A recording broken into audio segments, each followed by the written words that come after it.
مدینہ طیبہ کا نام تھا یثرب، اور یثرب اس لیے کہا جاتا تھا کیونکہ یہاں پر نا آب و ہوا بڑی خراب تھی، مدینہ کی آب و ہوا بڑی خراب تھی، مضر صحت، جو بھی یہاں پر آتا تو عمومی طور پر اس کو بخار ہو جاتا، وبائی امراض میں مبتلا ہو جاتا۔ صدیق اکبر رضی اللہ تعالیٰ عنہ، حضرت بلال حبشی، حضرت عامر رضی اللہ تعالیٰ عنہ، وہ بھی اس وبائی مرض کی لپیٹ میں آ گئے، وہ بھی ان کی لپیٹ میں آ گئے۔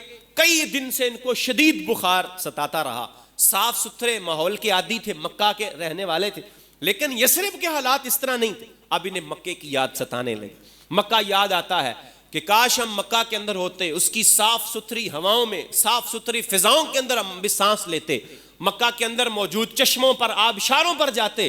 تو حضرت سیدنا بلال حبشی رضی اللہ تعالیٰ عنہ نا اب مکہ کو یاد کرتے ہوئے کچھ اشعار کہتے ہیں۔ ان اشعار کا ترجمہ یہ ہے، عرض کرتے ہیں کہ ہائے کاش بلال کو اب وادی مکہ میں رات گزارنا نصیب ہوگا کہ نہ ہوگا، جہاں میرے چاروں طرف ازغر گھاس اگی ہوئی تھی اور جلیل کی بیلیں میری ہر طرف اگی ہوئی تھی۔ کیا اب بھی ایسے سکون والے دن آئیں گے کہ مجنا کے پانیوں پر جا سکوں گا اور شامہ اور طفیل یہ مقامات تھے وہاں کا نظارہ کر سکوں گا؟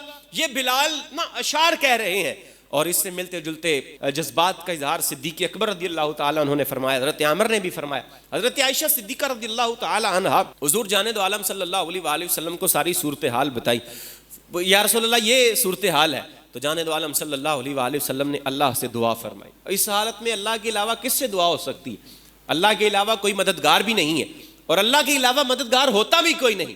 ہاتھ اٹھا لیے، اللہ سے دعا فرمانے لگے، یا الہ العالمین، جس طرح تو نے مکہ کی محبت کو ہمارے دلوں میں ڈالا ہے، اسی طرح مدینہ کی محبت بھی ہمارے دلوں کے اندر ڈال، بلکہ مکہ سے بھی زیادہ مدینے کی محبت ہمارے دلوں میں ڈال دے۔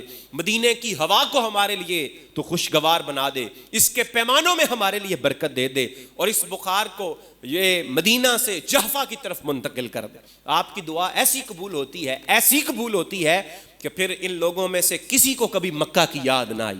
جو بھی یہاں پر آئے یہیں کے ہو کر رہ گئے، کسی کا بھی دل نہ کرتا کہ وہ اس مدینہ کو چھوڑ کر کہیں جائیں، اور یہیں پر رہ گئے۔ وبائی امراض بھی رخصت ہو گئے۔ پہلے یثرب تھا، جب مصطفیٰ آئے تو یہ یثرب سے مدینہ الرسول بن گیا، یہ مدینہ بن جاتا ہے، یہ برکتوں والا، یہ محبت والا، یہ امن والا شہر بن جاتا ہے۔